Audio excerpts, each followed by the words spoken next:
Welcome. Okay, we are going to start with the Pledge of Allegiance by Florence, and then we'll have a prayer by Kevin.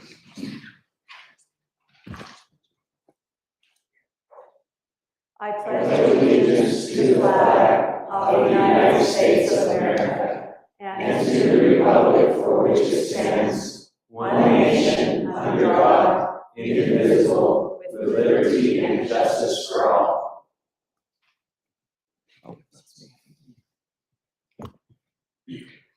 Heavenly Father, for this day, we're grateful that we can gather together as a planning commission and to try to help direct the affairs of the city. We pray that thou will bless us with guidance and wisdom. We pray that we can always have an eye towards the future of the city and to the success of the city. And we say this in the name of Jesus Christ.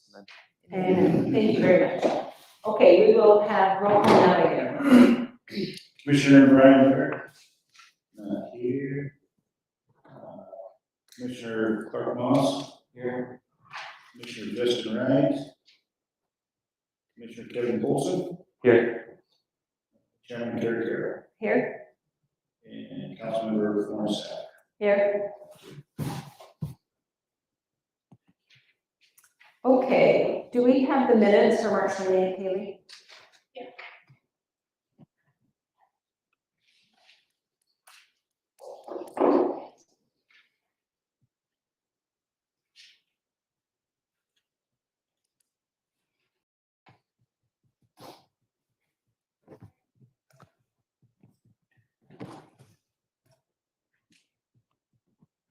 Okay, I think Florence had some changes that she saw in that she wanted to bring up. Are you ready? All right. Where it says members present, there's only one Dean Sadler. Okay. And then going further down on page 2, where it says the fourth line up on page 2, and a lot of these are just things that are going to make it read better so that it makes more sense, and some of them are just technical things. It says himself and the city manager, Brandon Green. Probably would just sound a little easier, but that was just he. He and the city manager, Brandon Green, came up with 5 strategies. And then it also says, the last line states definition of affordable housing. I guess she means thus our state, or the state of Utah. So put an apostrophe there on the states, maybe put the state's definition of affordable housing is 80% of area median. And then there should be, in the next few lines, maybe they don't do this anymore. Are you supposed to have a dollar sign in front of all those, or is that just not a thing anymore? Because that's $100 sign in front of those. Yeah, $104,000 and 83 and so forth. Then on page 3, all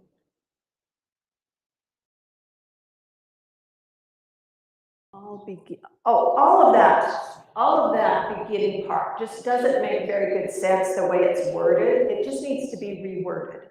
So if you go through that, it says, which doesn't median in Davis County. So that doesn't make sense, which doesn't mean, or are we talking about the median or something?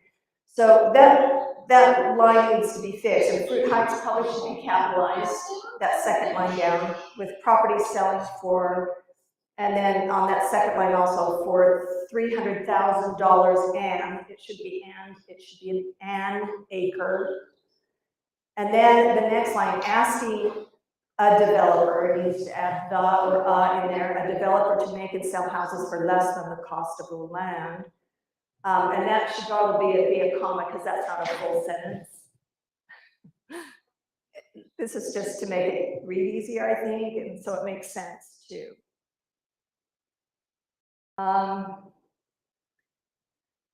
And then the fifth line down, it said our meeting, and so that's the last line of that first paragraph. We identified largest properties in the city and meeting with those. That doesn't quite make sense either. We are meeting with them, is that what it meant? Because that just needs to have a little bit of rewording there. We identified the largest properties in the city and are, just add an ARE, meeting with those property owners about doing higher density housing.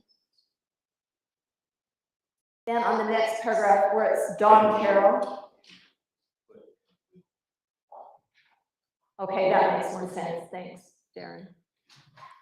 On the line where it says Don Carroll asked if they were aware of anything, the second line says at the county level, the county is doing to help cities in similar situations as ours instead of our hours. I think that would make sense, and I think that's what you meant, right? As ours. And then line 8,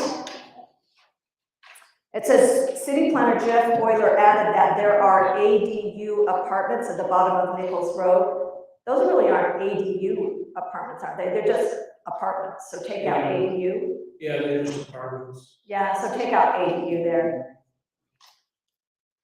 Then when it says, further down on the paragraph that starts with Brian Law, line 3, this just needs to be reworded a little bit. Concerns with neighbors, all private property and things that already go on even in Nichols Park Trail. So just take out are already go on in even Nichols Park, or fix that so it just makes a little more sense. I think they just mean already things go on in Nichols Park Trail. And then the last line there, the Max Green one, if in the future they wanted to put a trail in, add an in in, then the city would buy the property. That just helps it make sense too. If in the future they wanted to put a trail in, just put that in there. That's all I had. Thanks.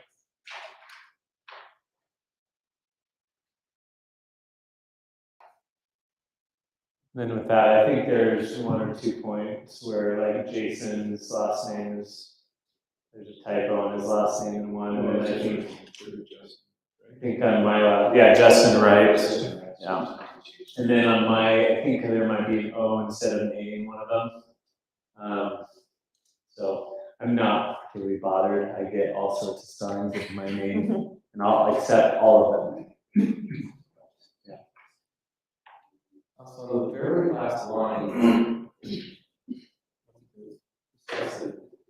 says multi housing is no longer an issue. Ban open space. I think that should be banned.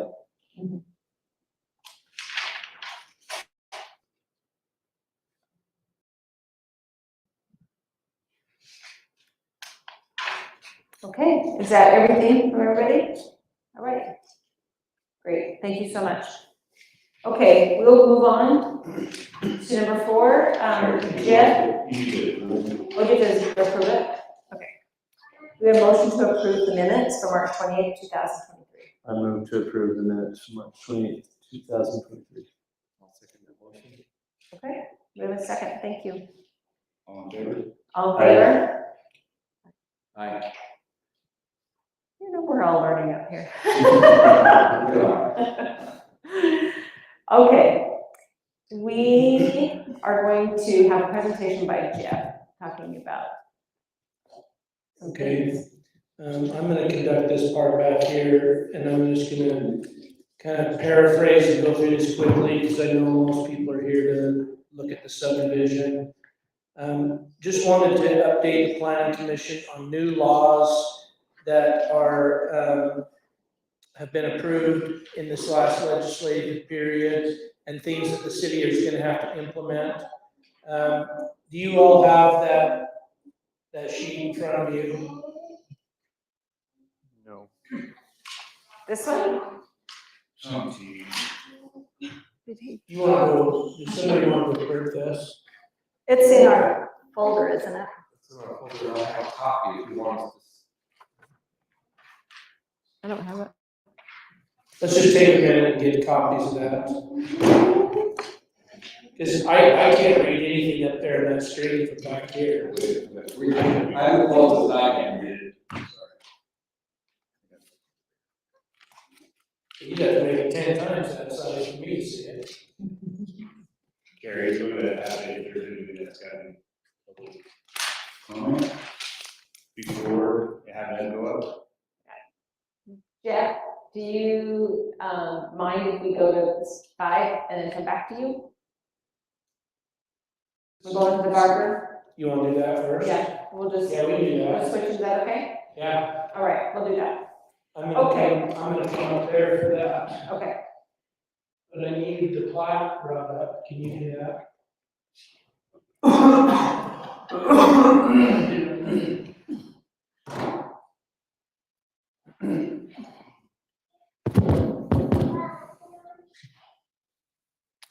So while he's bringing that up, what's before the planning commission this evening is, preliminary plat approval for the Pine Ridge Estate subdivision. This is the Barker property on the northeast corner of the city. They're asking for preliminary plat approval on 28 lots, located on 26 acres. This property has been rezoned from an A1 agricultural zoning to an R112 residential zoning. That has already previously taken place. We've moved on to the subdivision.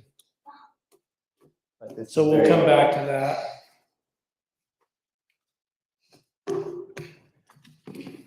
As soon as you can, bring up the plat.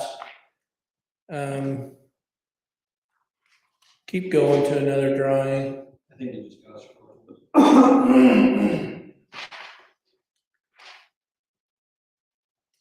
Is there an overall picture?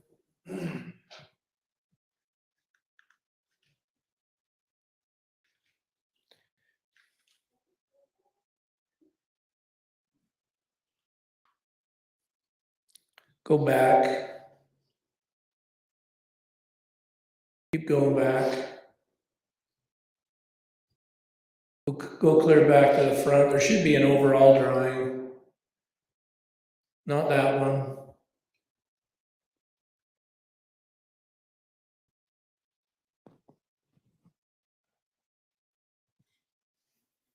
I guess go down to that third one. That might be the best one we got. That third page. Right there. Yeah, that one. Can you blow that up a little bit? So, 28 lots, the minimum lot size has to be at least 12,000 square feet. I'm gonna get over here where I can see just a little bit better. Maybe I can do that from here.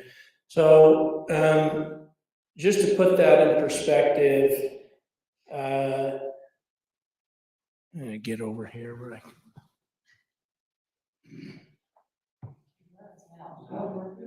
Yeah. Yeah, but it doesn't work on the screen, does it? Mountain Road is down here. This is the connection on the Mountain Road. This would be the connection into Matt Lowe's project right here, so this would be that road, what's that road called now? Is it Terrace? Rocklaw Ridge Estates. So you can kind of see there's two halves of this project. There's the upper part and the lower part. You can kind of see the lot layout. What I want to remind the planning commission of is that in a preliminary plat approval, we're essentially looking at two things. One is the road layout and two is the lot layout. All of the details of the subdivision and stuff are still to come. I've listed like 11 items in the staff recommendation. All of those things are just things that we picked out for the preliminary drawings that need to be considered for final. they don't need to be considered for tonight necessarily, but they're all things that can be addressed at the next step. A lot of the detailed engineering and stuff on these projects come after preliminary approval.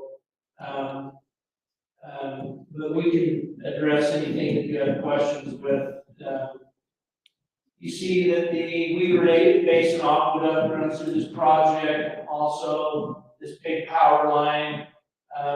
Those all have impacts in that, you know, you can't build on top of them or underneath them. So they have to be put in a location where they're not going to be in where somebody can build a house. You can also see that there's quite a bit of open space around here.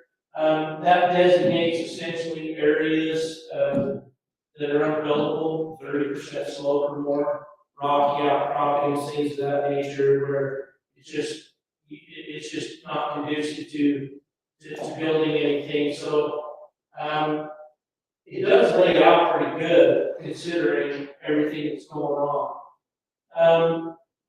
A couple other things that I'd like to address is, and I've had a couple of comments about this from some of the residents, so I think it's good to talk about it. But before I go there, so this road will come in here and it'll stub up into the county property for a future connection, probably over to 650 North. This bottom road will stub here to the north side of the Barker property, and with the intention of making a future connection into the city-owned property, which will essentially be a parking lot related to trail access and trail use. And so the intention is to bring that road and tie that road into that future parking lot. Probably there could be a possible road connection, you know, down onto frontage road, but for sure into that parking lot. This right here is an interesting dichotomy. Originally, when they came in, they showed these roads connected. And it's true that from just purely a planning standpoint, you would naturally connect these and just give these people up here on the hill another way to get off the mountain. And it is true that the way that this is shown, that these folks that live here will naturally come this direction and then down off the mountain like this. And it's going to increase and put some more traffic pressure on this road down here. The trade-off is this. If this road is connected, it puts, because of the grade of the property, it puts a gigantic cut and field on the road. Help me, Spencer, was it, we talked 30 to 40 foot retaining walls on one side of the road. And that's a lot of dirt to hold back in perpetuity. And the city becomes that becomes, you know, the city's responsibility when this thing's all approved. It pushes all of the homes on the upper side of that up out of the ground, looking like monuments on the edge of the bluff. There was a number of engineering considerations that it just didn't feel like that made sense from a long-term maintenance to try and hold a road on there with so many retaining walls, huge retaining walls, not your 4 or 5 foot retaining walls, big ones. That's probably a recipe for trouble. This eliminates all of that because now these cul-de-sacs and the utilities still run through here. The you know, you have a much, lower grade to deal with. And I think it's gonna be a challenge in some respect, just to get the roads as they're shown on here at a 10% grade. There's still some work that needs to be done on that. The city doesn't allow over 10% grade on roads, that's a fire department, requirement. So, these lots, yeah, they're gonna feed back this direction. That's the trade-off you have to decide, whether it's worth it, and I know there's some concerns about that. We got here 12 lots, that's their option. That whole road across that bench is gonna bring a lot more traffic than, people are used to. So that's the layout, and this is kind of meeting with the developer's engineer, city's engineering staff, to try and come up with what would be, what we feel like would be the best scenario, moving forward. Let me see if I've got anything else. Oh, so there's been some initial geotechnical analysis done on this whole property. Identified some issues, not near the scope or complexity that we dealt with on Rockcliff Ridge Estates, not even close. But there's still some concerns, and they done some initial geotechnical analysis. Our city geotech engineer, Tim Thompson, has reviewed that stuff, made some recommendations. We met all together and talked about those things, and they're making some modifications based on his recommendations. In his mind, this road and block layout should work from a geotechnical perspective. And so he felt pretty comfortable about that, and he feels comfortable about things I do. So I value his input on those things. So this subdivision is not going to have access to secondary water anywhere. And so they're going to be in a similar situation as Rockcliff Ridge Estates, in that their culinary water will be used to water outdoors. That means there will be restrictions on what they can plant, what they can develop, how much of the lot can be developed in grass or whatever. And so that expectation should be just stated up front, that there's just not the ability to bring secondary water to this. H Creek can't service it. Even the lower. We thought they could get into this lower part, but we found out. They did say they moved the lower. They did? Yeah. Well, Where are they gonna get their water from? they don't. The sheriff's, yeah. And I don't want some kind of terms. Cause their line stops right there at Jim Morgan's driveway, and it goes across 89, doesn't continue north. Well, that's not a discussion we need to have tonight at hand either.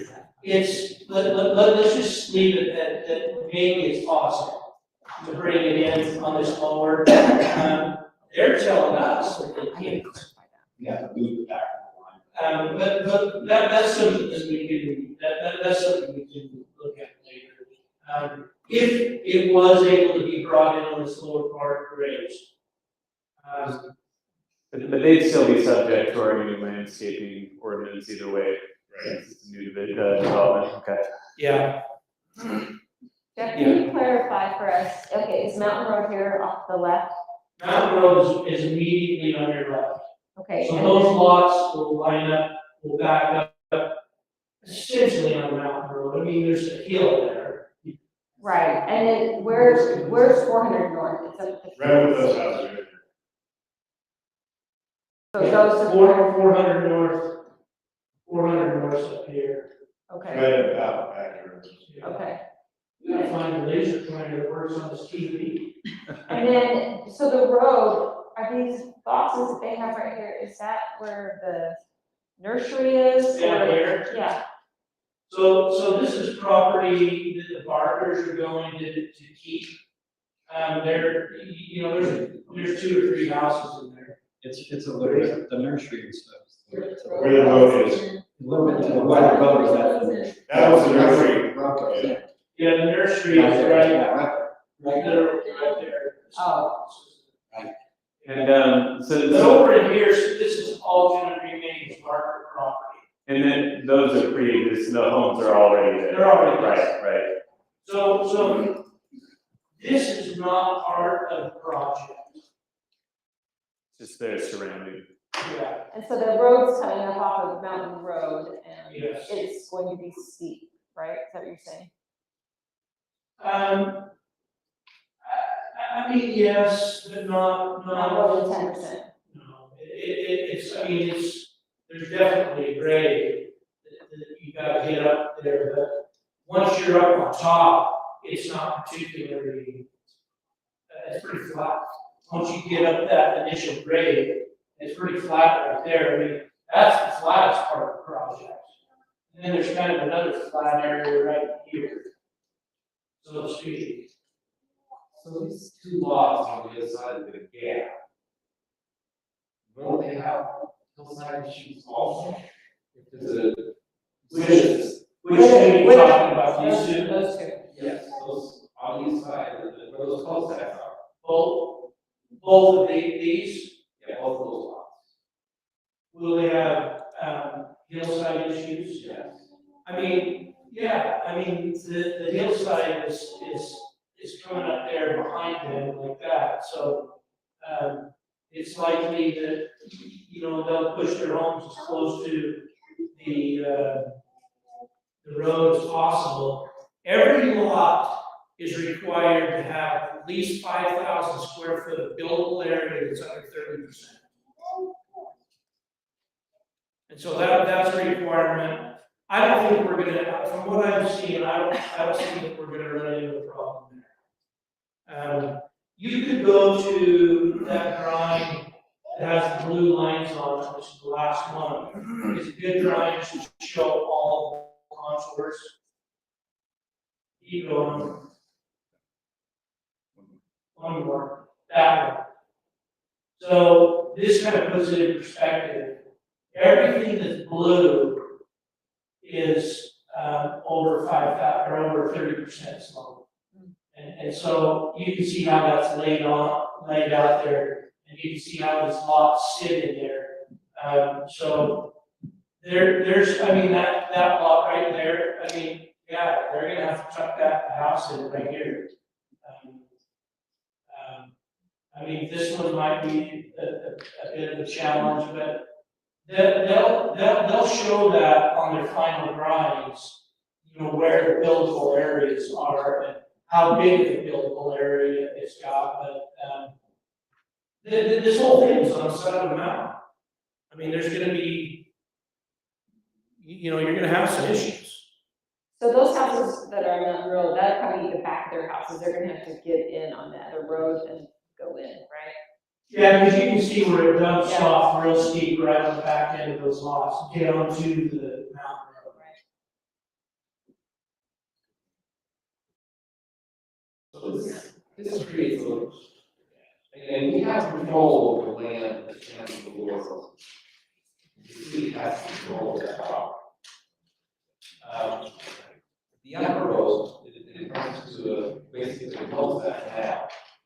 And that creates a very long cul-de-sac.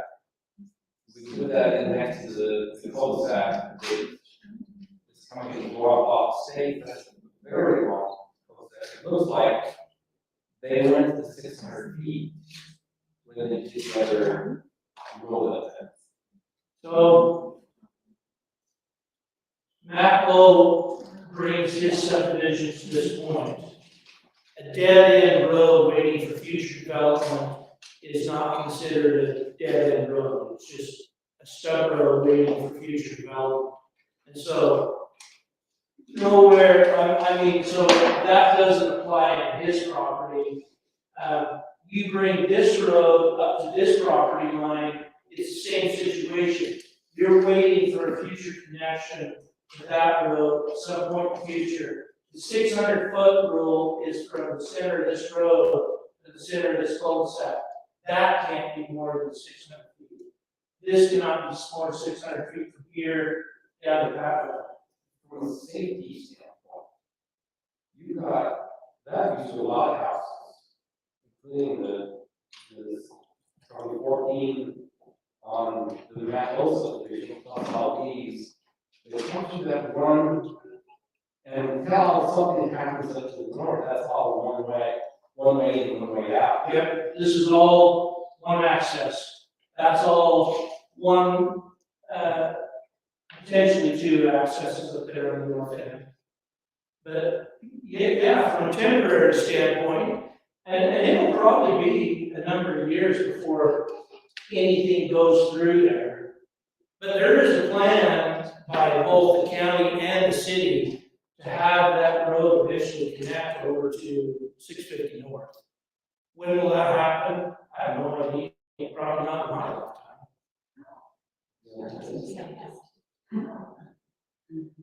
It's not our lifetime. But it's on our master plan to happen. It's kind of like this. When we moved into the community, we were a lot smaller and we got more people up on these oaks. And they were talking about it and they were going to connect to the farmers up there, so they would have other access. That was 1981. Right up here. Yeah, we've been talking about that for 30 years. We might talk about it for 20 more, I don't know. Probably will. But that's on our master plan as well.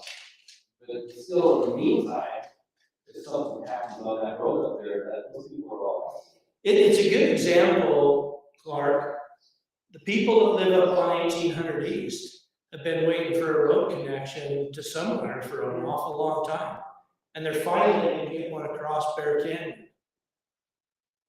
But yeah, sometimes, I mean, this city is virtually 95% developed.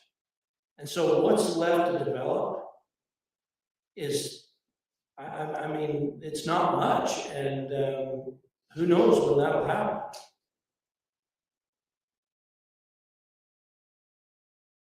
Okay, thank you, Jeff. Do you have anything else to say on that?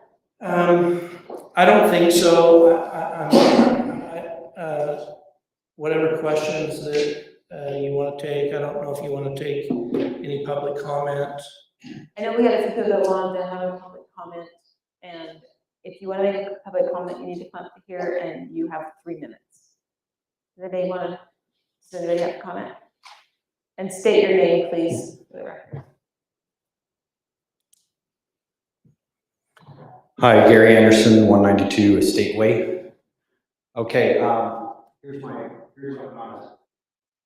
I'm fully in favor of running with Rock to the city council. It was connected. And this part is really where I would like to see those connected. For a lot of different reasons. Here, it's not really shown on this map.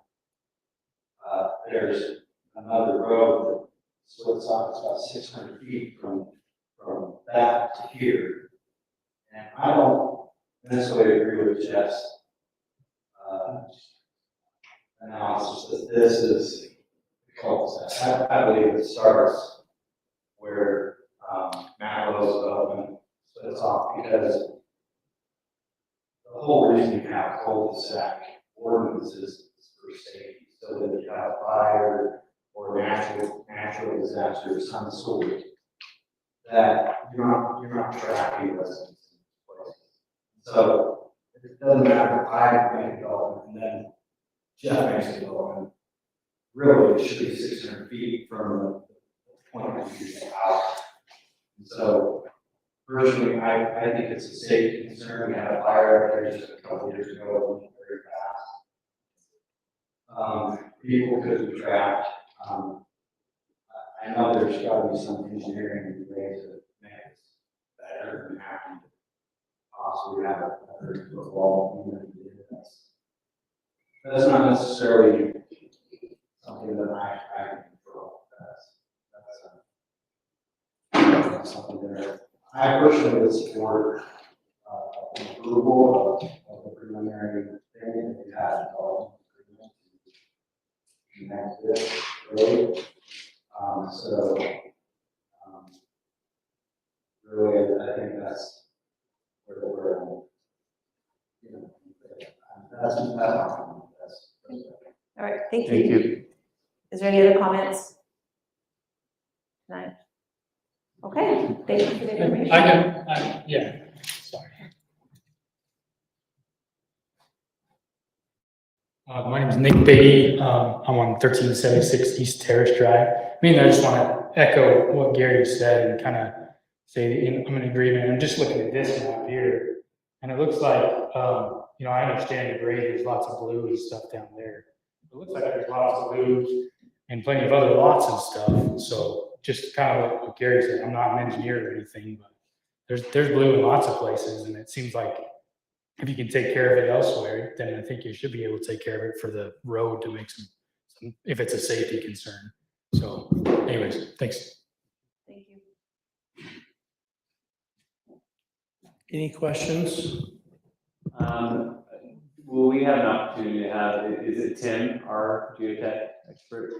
Are we gonna have an opportunity to kind of hear from him after they've gone back and forth on plans and that sort of thing? We certainly can. I'd like to, given that it's kind of in that same realm as Matt's project, it'd be good to hear their comfort level with some of the things, including their thoughts on if we were to close that road or to suggest that the road be closed out instead of two cul-de-sacs. That'd be my preference before voting on it, is to have a better sense of where they weigh in. Is there a possibility to put a bridge? Or is a bridge worse? I don't think you put a bridge in a place like that. I mean, you're not bridging anything. It's just a steep slope. It's a steep slope, so if you cut a road through there, you've just got to deal with the road through the slope. I don't know, Spencer, if you're better equipped to just talk to that issue. Maybe, yeah, if you're okay. Yeah. So, my name is Spencer Moffett with the Boyer Company, and I appreciate Jeff and staff and the job they've done. We have been at this about a year with the engineering firms going back and forth. Originally, we started with a connection. To be candid, we would love a connection. Connectivity is good. When we got in, at the rezone, that was our conceptual plan. The rezone also showed a very different entrance point for the subdivision. When we got out and actually did a topographical survey and got the real grades, it was like we had to solve backwards from there. There's some city ordinances that were in place, and we had to take the topography, the existing grades, and solve for a layout from there. So we went the rounds with the city engineer consultant, with our engineer, and what we found is, as Jeff alluded to, this area right here, you would have a very, very, not to mention visible, it would be about 40 feet tall, and it would sit and just tower over Mountain Road, which is already sitting up. But then the city would take on the liability of a 40-foot road in the air. Anytime you start building a road above a couple feet, I think the concern was that there's the ability to collapse.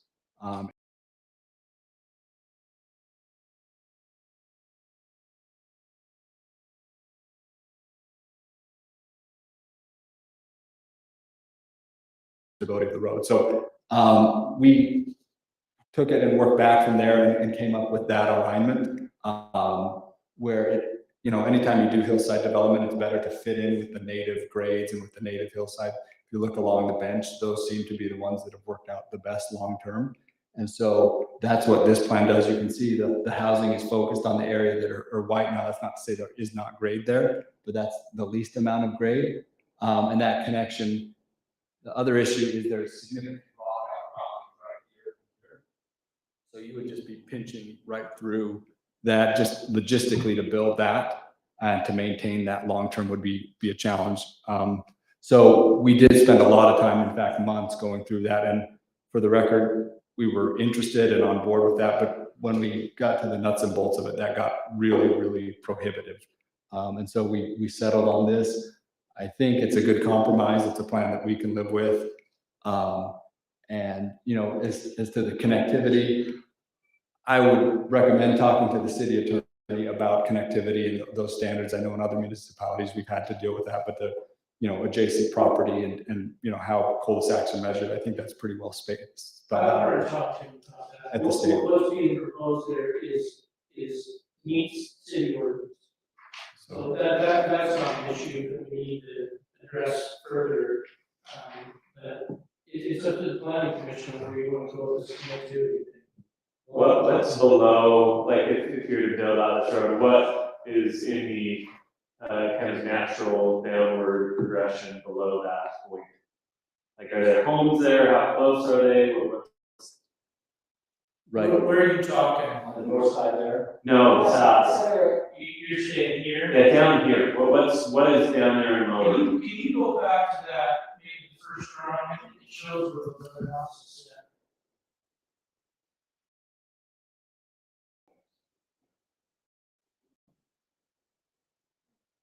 That's on that map here.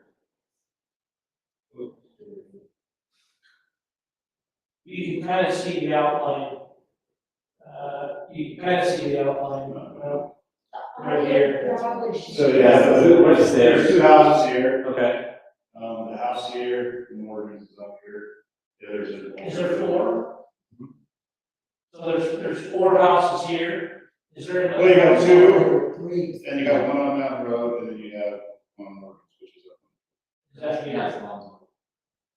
So there's five total. And the old Barker house, but that one's where the road's kind of going through. So you got four houses downhill. Of where that would potentially be built. Remember that as Spencer mentions, this whole thing has to come up. All of those lots have to come up too, so now you're pushing all in lots. You're putting in field and building up all in lots. This whole thing is like a king's throne coming up out of the ground. And it gets higher and higher. It's a bad idea. I personally like the double cul-de-sacs. I like it better. So what is these other outcroppings lines right here? Is that lots? Here? It's like it's a road. Yeah. Here, where those at? That's Terrace Drive. Oh, that's. That is Terrace Drive, yes. That is Terrace Drive. So is that where? So this is the road that's gonna come up and tie into this. That road goes in Rockoff Estates. Right, That road goes in Rockoff Estates. and we're tying into that road, right? Yeah, so this, as Gary mentioned, this comes off the hill back here somewhere. It comes down the hill of Terrace Drive. Okay, so that's there. That road connects, like at the series. Connects behind the state center, it goes down pretty far south, where it comes back. Yeah. I don't know if we've got that drawing. It's at I need least to walk it 600 to feet. see it, from because it's hard the road. to, but I think we're not. For Mount Close. Tonight. That's From that crossing right there, it's more than 600 feet to this property. It's from the road, it's 600 feet. 600 feet. Because he's got 7 lots. Now, Yeah. before we get to the line of this drawing, then there's another 7 lots. Each one probably about 100 feet. Yeah. So that's about 1,400 feet, well beyond the limit. Well, he wouldn't even be able to do it, he got approved, he could only go 600 feet from that. It's not 600 feet from the cross section. And the reality is, we know that road's not gonna ever be developed because there's a building. And I don't see the county doing that. There's talk about it right now. I'll believe it, I see it. So, just to share with I'd really like to see this development go down, I think it's a nice development. This, until I got my packet, I didn't realize that we didn't have a road going through. And I spent a lot of my career in process safety management, one of the things we studied on land is egress. And that's a long distance to not have access to the egress. And so that's my concern on that being so long from the intersection. That if we had a commitment from the county to tear that building down in the very near future, until road. I think that would be a little different, there would be another way in that. Can you bring up Lawfridge Estates? Do you have access to that? you do, it was in the council, depending on, for July 15th.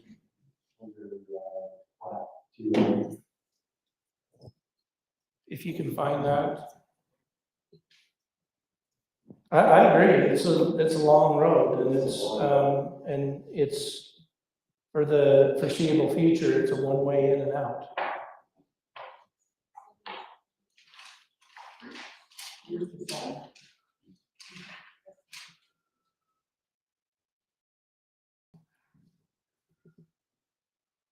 Where's the fault line?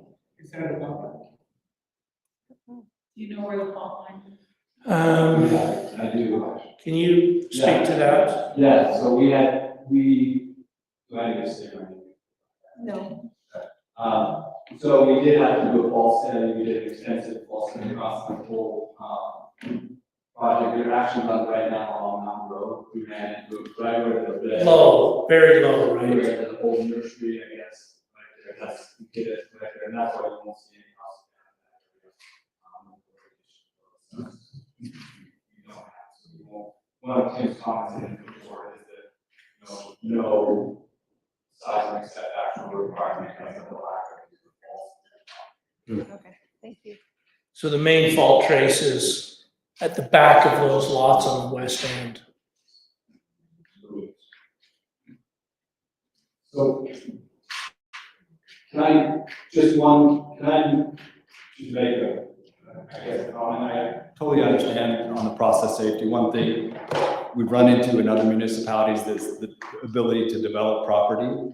And that's a challenge when you're, what we have to provide is the through access. I can't control when the county chooses to remove that, and I can't, control Matt Lowe on his side. What I can control is on my side. And so I think the burden of accessibility is on me to provide those stub roads on either side of my property. But beyond that, I think it's hard to require access through other people's property that I don't control. So that's just one thing to keep in mind. I would love to go work with the county and take that out and provide another access. That would be awesome. But that's a challenge for us where we only have the Barker property to work with. So we've dealt with that in other municipalities, and I wish I could solve all those problems. All I can do is those things that the code requires of me and asks of me.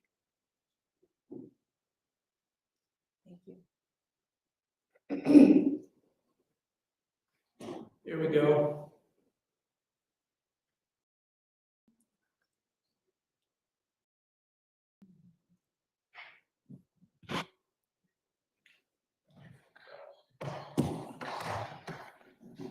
I'm trying to see if you've got an overall view of the whole subdivision. I've got it on my phone, but that doesn't help.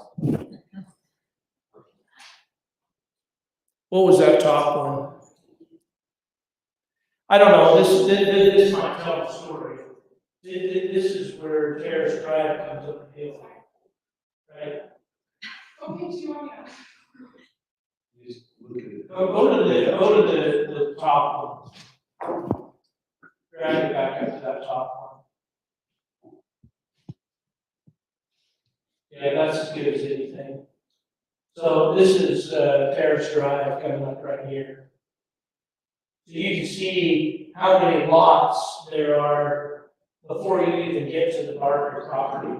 So north is on the left side. North is left, yes. That's well over 600 feet to that property line. That's why that cul-de-sac thing, that's just not right. This is not counted as a cul-de-sac right here. That is stubbed to the property for future development. But then if are they hooking into right there? Yes, they'll come right into that road. They'll hook right into that road. And so then. Actually, I think there's maybe about 2 more lots to be hooked onto that, they'll hook right into that. And so then. That property line right there. But then you start at 600 feet when it connects. Because they're continuing The on. 600-foot rule is from, the closest intersection of a cross-secting road to the center of a permanent cul-de-sac. A stub street into another property is not a cul-de-sac. So a cul-de-sac is measured from the center of the nearest cross-secting street to the center of a permanent cul-de-sac. That's a cul-de-sac. Okay. That's the definition. And that doesn't. It doesn't apply to that road. That's not a permanent cul-de-sac. Okay, thank you. Does anybody else have any questions or comments? Otherwise, we'll move So I don't on. have a comment, just a question. Okay. Do I need to go up there? Can I Yes. just ask? Yes, please.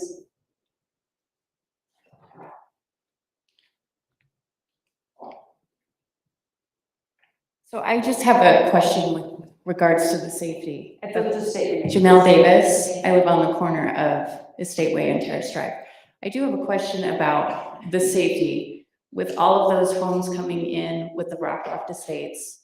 And then what you're putting in above there and having it come down and funneling into Terrace Drive. We've seen fires up there. It's been discussed already, so I won't go into it, but is there a way that we could phase this development and have the bottom part be approved and then look into that upper, maybe put into consideration on hold until there's more discussion of having more access to another road? I don't know. That's my question.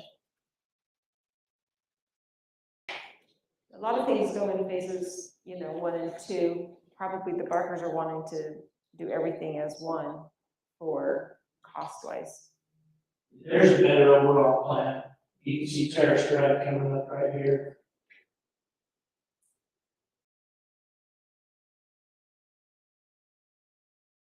It's essentially, you're looking at 12 additional homes that will come that direction.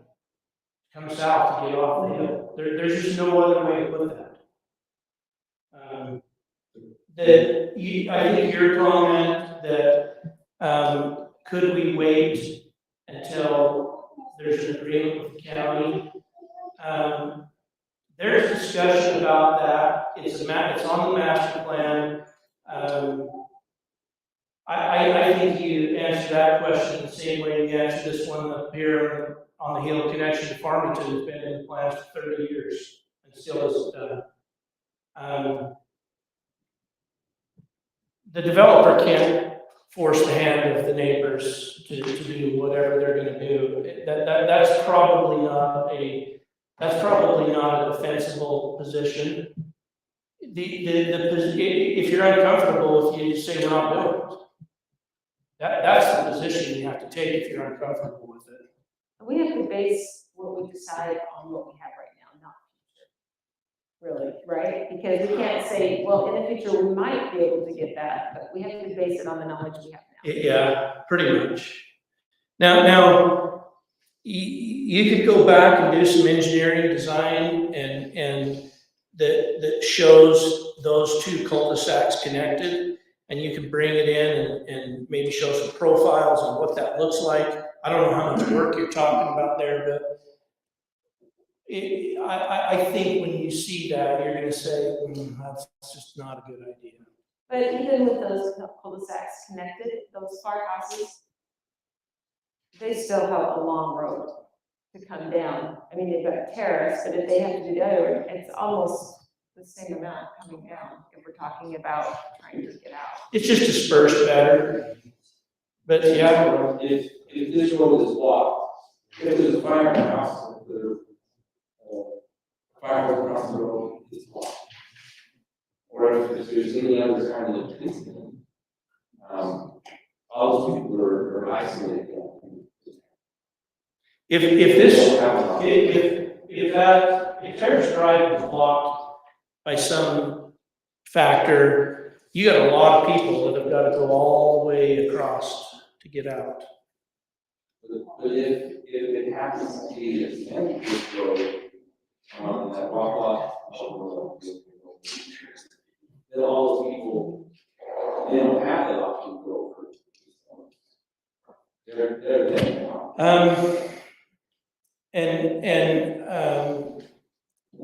We will have the fire marshal write a letter, but we've already discussed this issue with him, and he has stated verbally that he's comfortable with the way that it is proposed. And he's the guy that's going to be up there fighting the fire.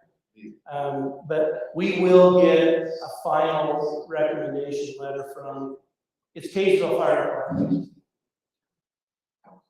I thought Farmington was tied to us, no? I meant Farmington, Okay. sorry. I'm so stuck in the Kaysville world. Yeah, Farmington Fire. Okay. Yeah, thank you.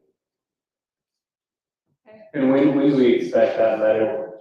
Maybe we ought to get that sooner than later. I mean, considering kind of issues of safety, it'd be nice to hear from our geotech expert and get a letter, or have fire marshal come and talk to us as well about his or her thought process on this. But tonight's just a preliminary, get all the information, right? We're not. This is on the agenda for preliminary consideration. So your options are to approve it, deny it, you can table it, pending additional information. I think we need a little more information. Just want to just make sure that the planning commission understands that they've met our ordinances. Mhm. What our ordinances say, so they're not violating any ordinances. They've met our requirements, is what we have in code. Just a reminder on that. What's, once this is or isn't approved, what are the following steps? Remind me, there's a plat after this, what else? It would come back for final, but, if you approve this preliminary, you're approving this later. And so they're under no obligation to go back and redesign the roads. So, I mean, you set in stone the motion that they're moving forward with that project. Now it's just a matter of getting all the engineering and all that done. They'll be back for a final plat approval. So if you're uncomfortable with the way that this, like I said at the beginning, tonight's meeting is about road layout and lot layout. Right. If you're uncomfortable with one of those two things, or both of them, this is the time to say it. But they can come, they can come down Terrace or across East Oaks, because before Mount Logan finish, he has to have Bear Canyon as a thoroughway down East Oaks, right? We They would. would have two ways out. Yeah, that's the way, that's the way the fire marshal looks at it. Yes, they would have. Is that it's not just Terrace Drive, it's all the way across. Now, these bottom people, they really only have one way out. But they don't have. Yeah, They don't have a starter. these folks only have one access. But the other people that are up high, they can have Terrace or East Oaks or whatever the name. I'm a little comfortable with that. Those documents you talked about, the document from the fire marshal, and he says some more information from the engineer. It sounds like they're still having their conversations. It sounds like he's tentatively comfortable, but I'd love to hear just, because we had him come with regard to the Nat Low development. And I thought that was very helpful, because I know that's fresh on people's mind with landslide, and, geotech issues are an issue that we're talking a lot about in Utah in the past. So think it makes So, sense to have a conversation. I'd be happy to invite him to a meeting and the fire marshal, or get a specific letter from the fire marshal now with his comments. That'd be my preference as well. I'm kind of with Clark. I'd be in favor of tabling this pending some more consultation. You know, it's really hard for the marketers to develop, they want to those, a lot of people like to see it go forward. But we also need to keep in mind that the staff has gone over this a lot, has talked with Marshall, has talked to Geotech. And the staff is recommending that we approve it, and we do need to listen to the staff because they spend hours reviewing it. And so I do think we need to take into consideration that. Because they're saying recommend it, and I always feel like we should go with what the staff recommends because they have spent hours. If we go with everything the staff recommends, then probably the planning commission. Well, we do need a planning commission, but we also need to listen to what they have to say. We have, Jeff says a lot of very good things. But has been a lot of meetings during my career, and a lot of decisions have changed over new information. Is it possible to get them in next month? Yeah, and maybe even possibly we could push a meeting, you know, a special meeting even before our next meeting. I think it's hard maybe to get people in person, but if you have a letter. Yeah, something like that, just.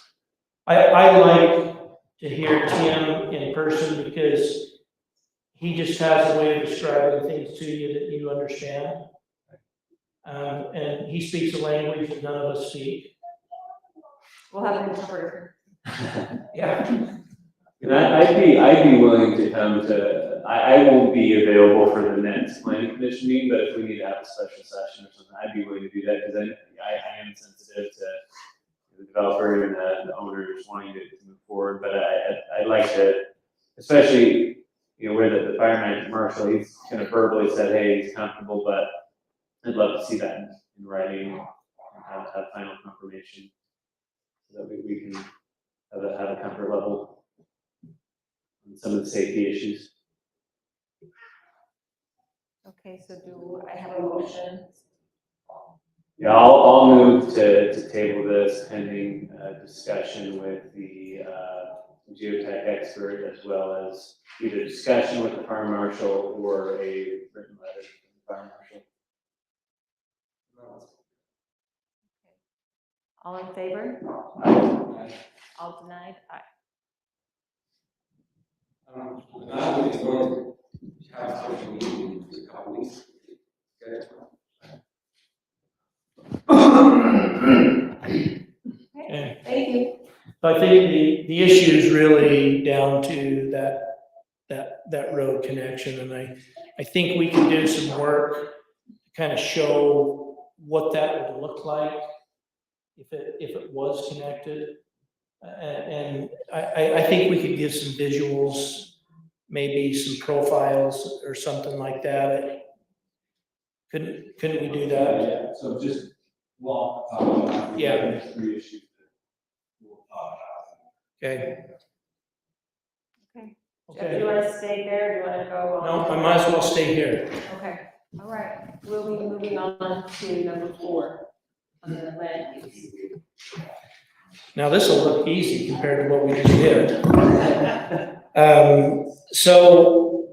I updated the city council a few weeks ago about new legislation that is coming down.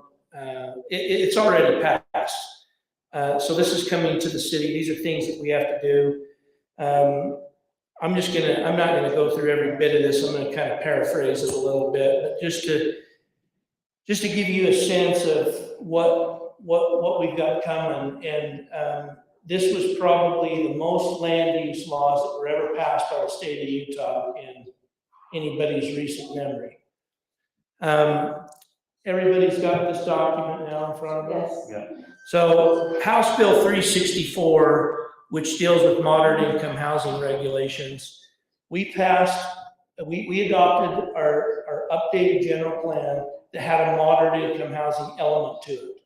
and we picked those things that we were gonna work on. Well, the first report's due August 1st, which is just a month from now. That scares me to death. To write that one. I do. Lucky you. And so that bullet list is all of the things that the state mandates that we report on.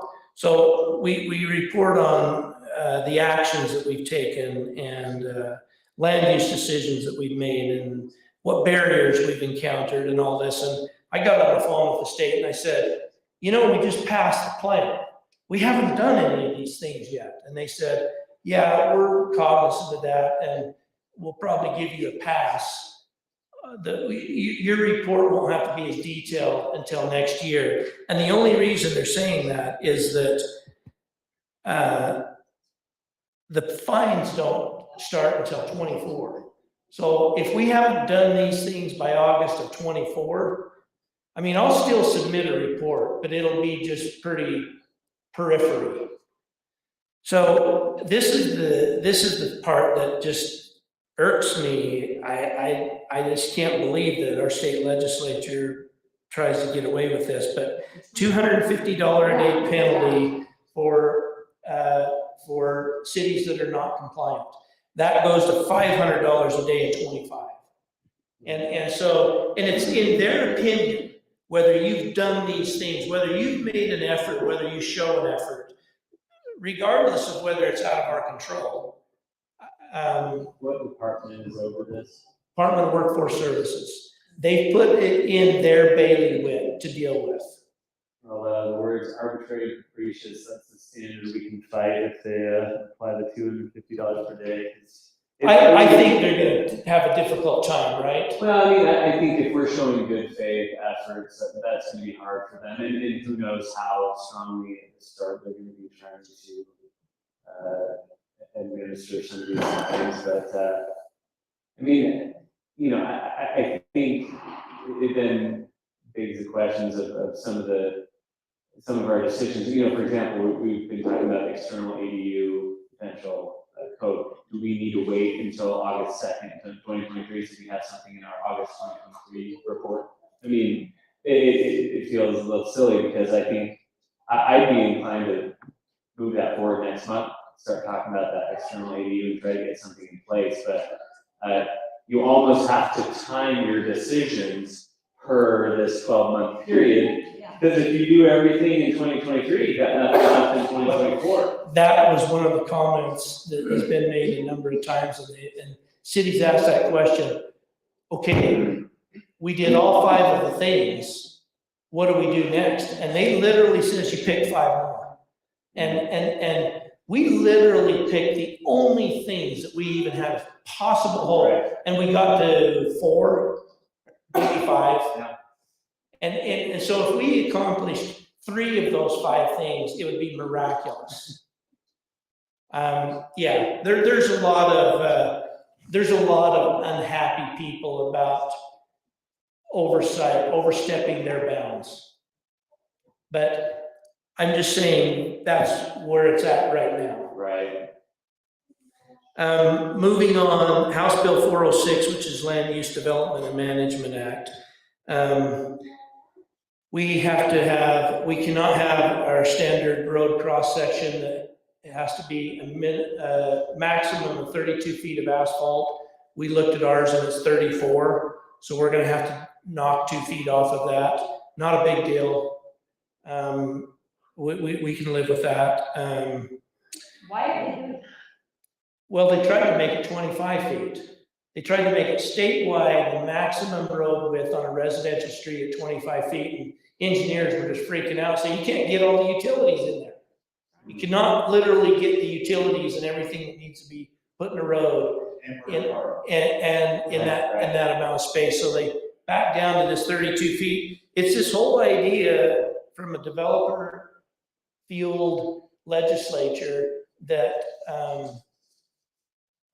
that their costs are too much. Their costs are too high because of what cities are requiring them to do. Lot line adjustments now do not require an amended plat. So when we come through here periodically and say we're adjusting 2 lot lines, the problem with that results in that if 2 property owners get together and adjust their lot line in the subdivision and don't record anything, nobody knows. Well, they're. And so they sell their lot to somebody else, and he doesn't know what he just bought. And so I think that law is gonna change. There has to be a recording mechanism for it to be on file at the county, otherwise. How do you tax it? It still would require a plat change, but it would require them to record their DLA just so that it's on the file. I don't know, it doesn't say that. It doesn't word it that way. It just says that it no longer requires an amended plat. Did they record a meets and bounds description? You would think so, but it doesn't always happen. Sure. There's some stuff about development agreements that we have to notify a developer if they're waiving rights that are clearly set out in state law. Not a big deal for us. We don't get into that. You can no longer stack moratoriums. So if you put a moratorium on in the city for a 6-month period, you used to could extend it for 6 months. Now you can no longer do that. 1 issue, 1 6-month period. That's going to be difficult for a lot of cities. Senate Bill 174, land use development. This is where it really impacts Fruit Heights, is that we have to designate an administrative land use authority to review subdivision applications. No longer will our city council ever approve a subdivision. This administrative land use authority could be the planning commission for a preliminary, but not a final. And so what I probably foresee is that we pull a couple of people off the planning commission, you have a couple of staff, and you create this administrative land use authority. I don't like it because it just feels like you're taking power away from the city to make decisions. There's also no public hearing process. So all of this that went on here tonight ain't gonna happen in the future. Nobody gets to say anything. It says you can hold 1 public hearing, but it is not necessary nor recommended. Yeah, it's not, you can hold it, but all of the attorneys are saying they're not recommending you do it. The push here is, the whole idea here is that these are administrative decisions. They're not legislative, and the public is not involved in administrative decisions. So what was on the board tonight is basically you come in and say, does that meet your ordinance? Yep, prove it. It's just like that. Now you can thank your state legislature for this stuff. It takes the power out of the city to decide how their city's developed. I guess they're saying that you want to mandate certain things, change your ordinance, change what is required in your ordinance, but. So essentially, this makes their appeal of our decisions a little more streamlined. So they're saying, hey, it met your ordinances, you didn't approve it, so you guys are overturn it. So, so administrative land use authority will approve subdivisions. The city council has no say over it. City councils will have say over rezoning and things of that nature and other land use decisions, but not subdivisions. Is this effective now? No, this goes into effect on February 1st of 24. So we need to have our ordinances updated by next February. That's when it'll take effect. There's a 2-step subdivision process. There's a preliminary application and a final subdivision plat review. And Once the preliminary is submitted, we have 15 days to complete the application. On the final, you've got 20. This is, again, it's a developer legislature saying, get out of our way. We're gonna do things the way we want to do them. It's interesting.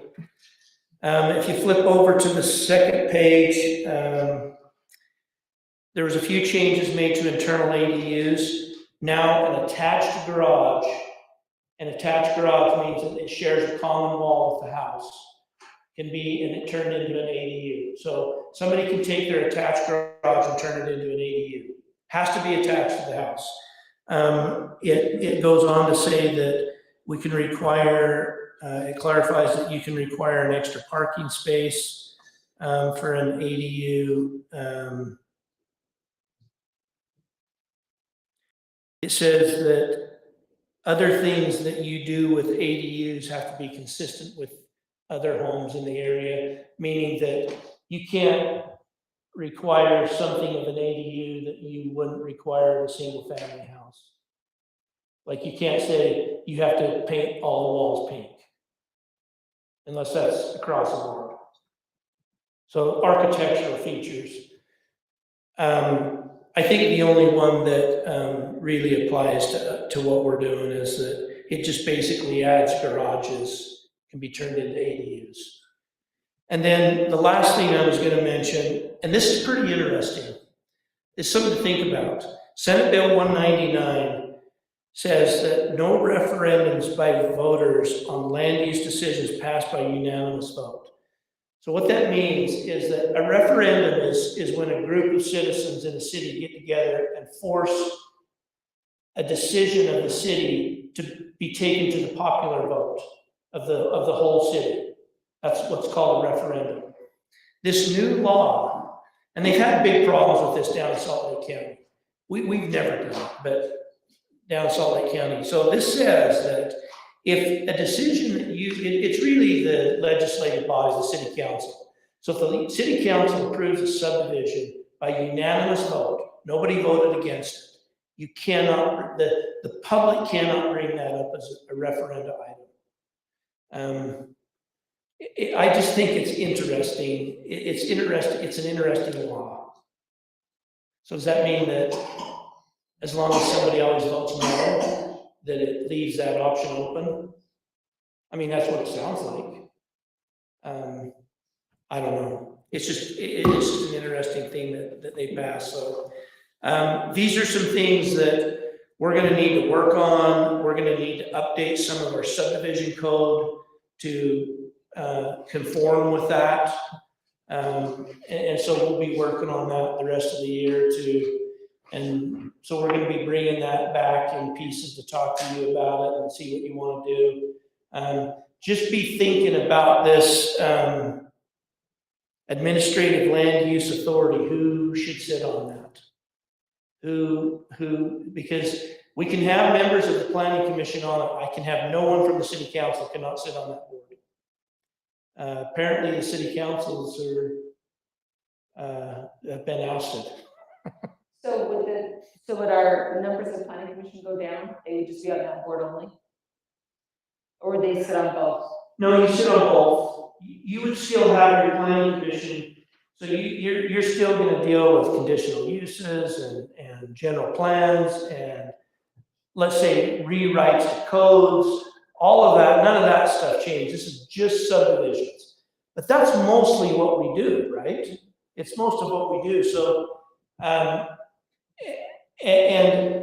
I'm going to have to get some clarification on this, but if I'm understanding it right, you can set it up to where the planning commission can approve a preliminary plat like you were looking at tonight, but not a final. So you'd have to go to this administrative land use authority to look at the final, to approve the final. Which is what the city council used to do. Yeah, which is what the city council used to do. So now this body, but you could also have this body do both things. Now, the question is, because of this timeframe, it couldn't be something where this committee meets once a month. It'd have to be within 15 days of the completed application. Which is Yeah. difficult because you're asking a whole body of people to be on the beck and call it. Yeah, it could force us to have 2 meetings a month. Now, let's take that with a grain of salt. I mean, we're not gonna do a bunch more subdivisions. We're not like cities that are doing 10 subdivisions every month. Right. You know, so, I think we're gonna do a lot of fiddling around for things that don't change a whole lot. Can we, is it possible, and I know this is gonna require our city attorney, is it possible to create an ordinance that says to be considered during a certain time period, you have to have your application by X date? Yeah. Just to again, to decrease the burden on whoever these committees are gonna be, just because otherwise it sounds like, you know, you'll always be guessing on who you can have available, because it's like, oh, 15 days, clock starts, 20 days, clock starts, it's not gonna be on, hey, we meet on the 4th, whatever. What's interesting is that, what's gonna be interesting is, now they're fighting about what a complete application means. Because take the Mount Low, subdivision, that was in the works for 7 years. So now you've got a 15-day window. You're not gonna do a geotechnical report in 15 days. And so now they are literally fighting what constitutes a complete application. Most things are not gonna be done in 15 days. Right. They're just not. And so all of that has just got people shaking, cities shaking their heads saying, what's going on? Well, the other thing on that is there are only a maximum of 4 review cycles. Yes. That's saying that the subdivision. Yes, so that means that, you reviewed the Barker subdivision today. That means you could only review it a maximum of 3 more times. Maximum. What does that mean? And on that 4th time, no matter what the issue is, it's just approved. Or is it permanently denied? I mean, that can't Maybe. be, that can't be. That's the opposite side of it, is Right. to say, okay, you didn't do what we said, deny. I guess, unintentional consequences, the lasting story of legislation. So, nobody knows what this means, this is far reaching, this reaches farther than they've ever gone before. But this is where we're at, this is what we have to deal with. There must have been some major problems, and so they're trying to help out in other cities or something. Salt Lake County is wrought with problems. Most of the legislation comes because of Salt Lake County. There's lots of fighting going on. So there you go. Any questions about any of that? We'll talk about it more. I am most concerned for this city about this moderate income housing business. Because a lot of the cost of housing is completely out of the city's control. We don't control the value of land, value of people's homes. Advertising, people come to Utah. People come to Utah, and we're full.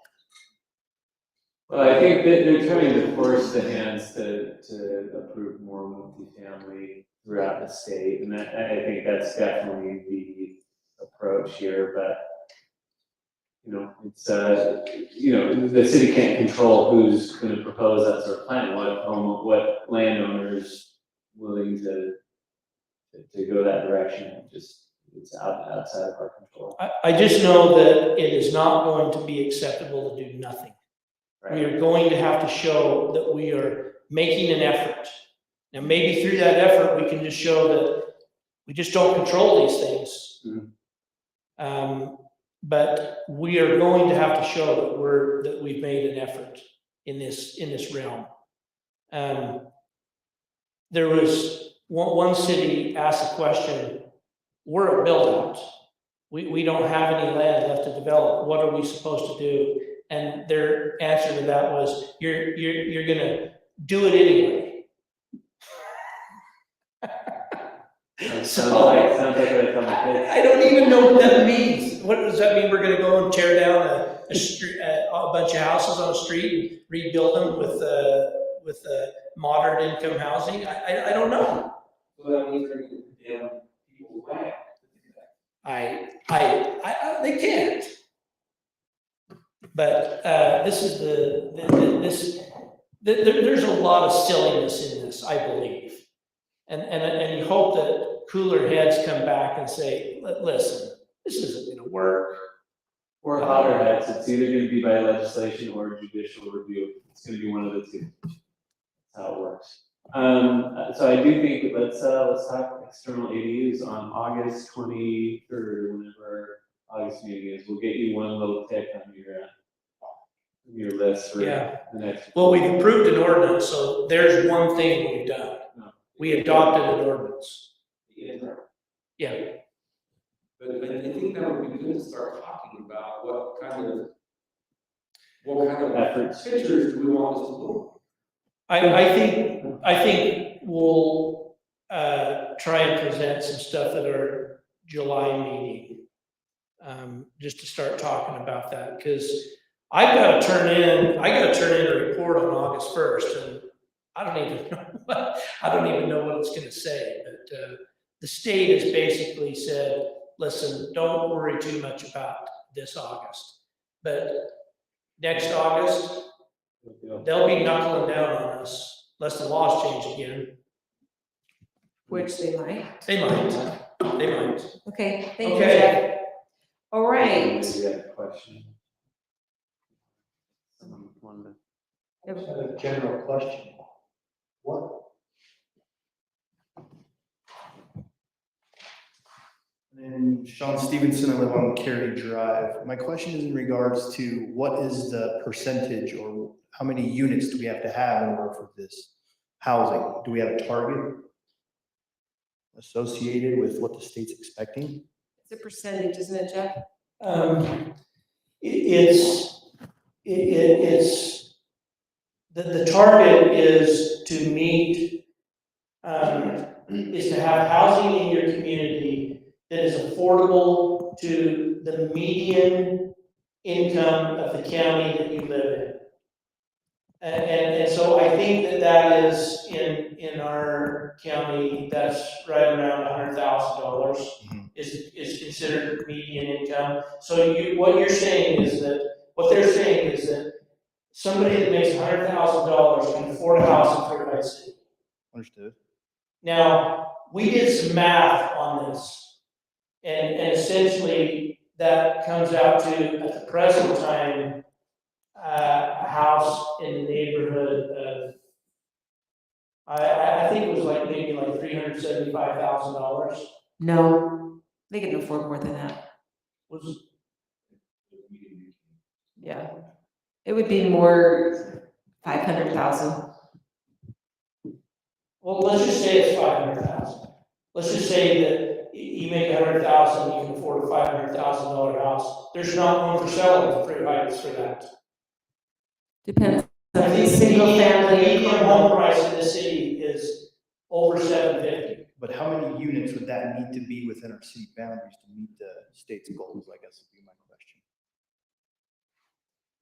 I don't think it's tied to, it's not like. There's no way to quantify, like, this is our residence. There isn't a number, okay, you've hit this number, now you're all done. Okay. This is what you're gonna work on now and forever. You're gonna show that if you put up a subdivision of 25 lots, Mhm. 2 of those lots are going to meet this requirement. Okay. Or maybe an entire subdivision. Because if we were to capture currently what we have in, our boundaries, and then as things move forward, we show progression based on percentages. It's a moving target. Oh, it always will be. It's a confusing target. Absolutely. I was just curious if there was an actual number that we needed or a percentage. Not necessarily. Okay, We start thank telling you. us that number every time there's a development request, so we can say how much are each of these gonna sell for. Okay, thank you. Do I have a motion to close the meeting? Okay, I'll Doug, second. all in favor? Aye. Thank you for joining us.